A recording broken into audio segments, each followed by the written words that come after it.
Assalamualaikum warahmatullahi wabarakatuh. Alhamdulillah. Alhamdulillah ala ni'amillah. Wassalatu wassalamu ala rasulillah wa ala alihi wa sahbihi wa mawalah. La hawla wa la quwata illa billah, amma ba'd. Bapak-bapak, ibu-ibu, saudara-saudara sekalian, dimanapun Anda berada, semoga dalam keadaan sehat, panjang umur, dalam taat dan ibadah kepada Allah Subhanahu wa Ta'ala. Dalam kesempatan yang baik ini, di bulan Ramadan ini, yang keberadaan kita sudah di penghujung minggu akhir di bulan Ramadan, kita berharap semoga keluarnya kita di Ramadan, kita menjadi manusia yang bersih, manusia yang suci, kayauma waladathu ummuh, seperti manusia yang baru dilahirkan dari rahim ibunya, yang bersih, putih dan suci, tanpa ada noda dan dosa yang tertinggal sedikit pun. Amin ya rabbal alamin. Dalam kesempatan yang baik ini, saya ingin menyampaikan, takutlah kita kepada Allah Subhanahu wa Ta'ala. Di bulan Ramadan kita dididik dan diajarkan bagaimana yang tadinya di siang hari kita diperbolehkan makan, diperbolehkan minum, diperbolehkan berhubungan suami istri. Ketika masuk Ramadan, hal itu dilarang. Diajarkanlah kita untuk mengendalikan hawa nafsu kita. No drink, no eat, no sex. Tidak boleh minum, tidak boleh makan, tidak boleh berhubungan seksual kepada istri kita, suami kita. Dimulai dari mulai azan subuh sampai azan maghrib berkumandang. Ini tandanya ketika Ramadan kita nggak berani melakukannya, karena kita mempunyai keyakinan Allah memonitor, Allah melihat setiap gerak dan langkah yang kita lakukan. Seharusnya Ramadan selesai, Ramadan berakhir, ada peningkatan kualitas amal dalam ibadah kita. Karena setelah bulan Ramadan ada yang namanya bulan Syawal. Syawal itu artinya adalah bulan peningkatan.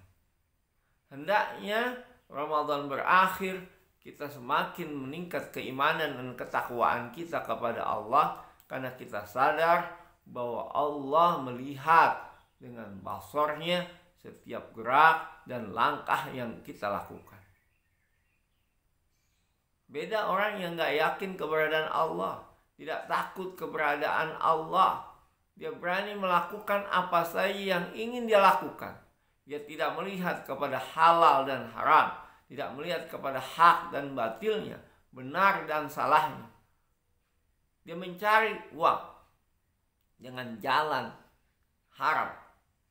Ambil berkata, yang haram saja susah, apalagi yang halal. Sehingga ia berani melakukan begal, mengambil secara paksa, mencopet, mencuri. Bahkan ketika ia mengambil sesuatu, hak orang lain, mencuri, atau dengan cara membegal, dilihat oleh orang banyak. Tidak ada rasa takutnya di dalam dirinya bahwa ada orang yang melihatnya. Padahal resikonya, kalau seandainya dia terkena, ditangkap oleh massa, kemudian dihakimi oleh massa, bisa mati, bisa cacat, dan lain sebagainya. Tapi mereka menganggap itu resiko di dalam mencari kehidupan. Itu resiko setiap melakukan sesuatu. Tapi yang sangat disayangkan, resikonya yang gak baik. Bukan resiko yang baik dalam hal kebaikan, dalam hal mencari uang yang halal yang diridhoi oleh Allah Subhanahu wa Ta'ala. Makanya kita harus takut kepada Allah.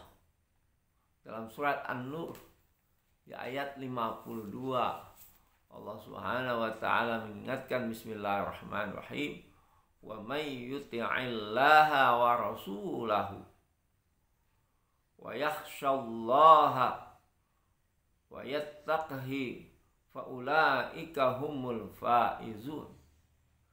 Dan siapa yang taat kepada Allah dan Rasulnya dan takut hanya kepada Allah dan bertakwa kepadanya, maka mereka adalah orang-orang yang akan mendapatkan kemenangan dari Allah Subhanahu wa ta'ala. Seharusnya kita menjaga akidah kita, menjaga rasa hati yang ada di dalam tubuh kita, bahwa Allah melihat dengan basarnya. Allah mengetahui apa yang kita perbuat di muka bumi ini.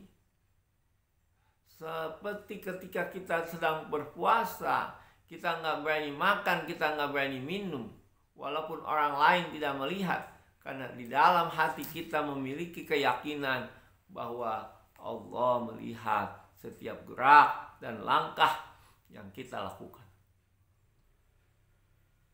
Jadi saudara sekalian, kita rubah mindset kita. Kita rubah perilaku kita. Kalau kita ingin mendapatkan kebahagiaan dunia dan kebahagiaan akhirat, yakinlah adanya Allah Subhanahu wa ta'ala. Yakinlah setiap perbuatan yang kita lakukan akan dicatat oleh Allah. وَمَنْ يَعْمَلْ مِثْقَالَ ذَرَّةٍ خَيْرًا يَرَهُ وَمَنْ يَعْمَلْ مِثْقَالَ ذَرَّةٍ شَرًّا يَرَهُ. Setiap kebaikan yang kita tanamkan akan Allah balas kebaikan itu, walaupun hanya sebesar biji zarah sekalipun.